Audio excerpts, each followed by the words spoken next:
Paper 71. Development of the State. The state is a useful evolution of civilization. It represents society's net gain from the ravages and sufferings of war.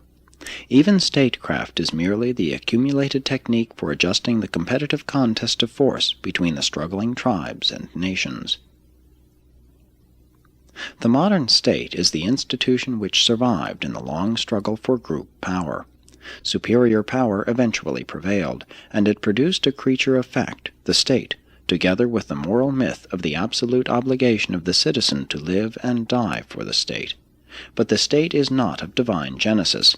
It was not even produced by volitionally intelligent human action. It is purely an evolutionary institution, and was wholly automatic in origin. 1. The embryonic state. The state is a territorial social regulative organization, and the strongest, most efficient, and enduring state is composed of a single nation whose people have a common language, mores, and institutions. The early states were small and were all the result of conquest. They did not originate in voluntary associations. Many were founded by conquering nomads who would swoop down on peaceful herders or settled agriculturists to overpower and enslave them. Such states resulting from conquest were, perforce, stratified, classes were inevitable, and class struggles have ever been selective. The northern tribes of the American red men never attained real statehood. They never progressed beyond a loose confederation of tribes, a very primitive form of state. Their nearest approach was the Iroquois Federation, but this group of 6 nations never quite functioned as a state, and failed to survive because of the absence of certain essentials to modern national life, such as 1. Acquirement and inheritance of private property. 2. Cities plus agriculture and industry. 3. Helpful domestic animals. 4. Practical family organization. These red men clung to the mother family and nephew inheritance. 5. Definite territory. 6. A strong executive head. 7. Enslavement of captives. They either adopted or massacred them. 8. Decisive conquests. The red men were too democratic. They had a good government, but it failed. Eventually they would have evolved a state had they not prematurely encountered the more advanced civilization of the white man, who was pursuing the governmental methods of the Greeks and the Romans. The successful Roman state was based on 1. The father family. 2. Agriculture and the domestication of animals. 3. Condensation of population, cities. 4. Private property and land. 5. Slavery, classes of citizenship. 6. Conquest and reorganization of weak and backward peoples. 7. Definite territory with roads. 8. Personal and strong rulers. The great weakness in Roman civilization, and a factor in the ultimate collapse of the empire, was the supposed liberal and advanced provision for the emancipation of the boy at 21, and the unconditional release of the girl, so that she was at liberty to marry a man of her own choosing, or to go abroad in the land to become immoral. The harm to society consisted not in these reforms themselves, but rather in the sudden and extensive manner of their adoption. The collapse of Rome indicates what may be expected when a state undergoes too rapid extension associated with internal degeneration. The embryonic state was made possible by the decline of the blood bond in favor of the territorial, and such tribal federations were usually firmly cemented by conquest. While a sovereignty that transcends all minor struggles and group differences is the characteristic of the true state, still many classes and castes persist in the later state organizations as remnants of the clans and tribes of former days. The later and larger territorial states had a long and bitter struggle with these smaller consanguineous clan groups, the tribal government proving a valuable transition from family to state authority. During later times, many clans grew out of trades and other industrial associations. Failure of state integration results in retrogression to pre-state conditions of governmental techniques, such as the feudalism of the European Middle Ages. During these dark ages the territorial state collapsed, and there was a reversion to the small castle groups, the reappearance of the clan and tribal stages of development. Similar semi-states even now exist in Asia and Africa, but not all of them are evolutionary reversions. Many are the embryonic nucleuses of states of the future. 2. The evolution of representative government. Democracy, while an ideal, is a product of civilization, not of evolution. Go slowly, select carefully, for the dangers of democracy are 1. Glorification of mediocrity.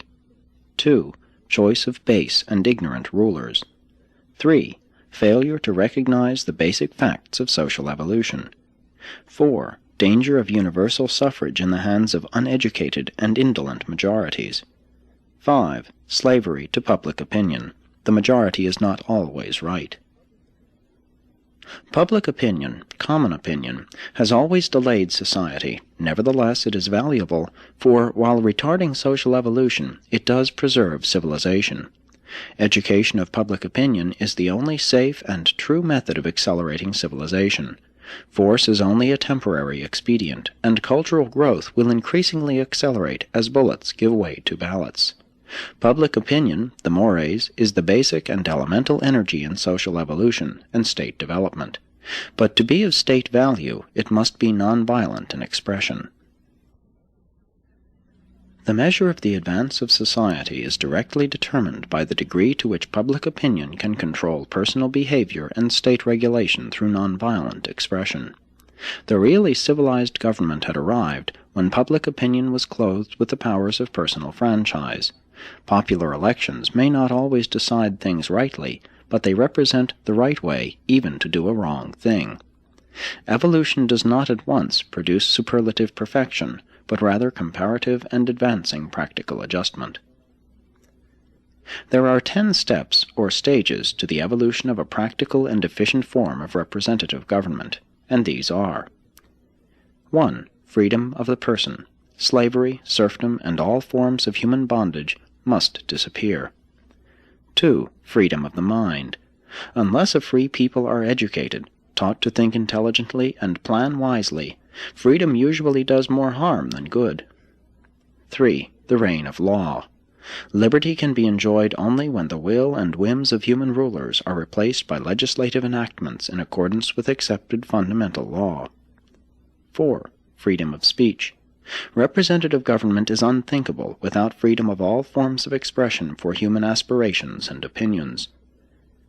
5. Security of property. No government can long endure if it fails to provide for the right to enjoy personal property in some form. Man craves the right to use, control, bestow, sell, lease, and bequeath his personal property. 6. The right of petition.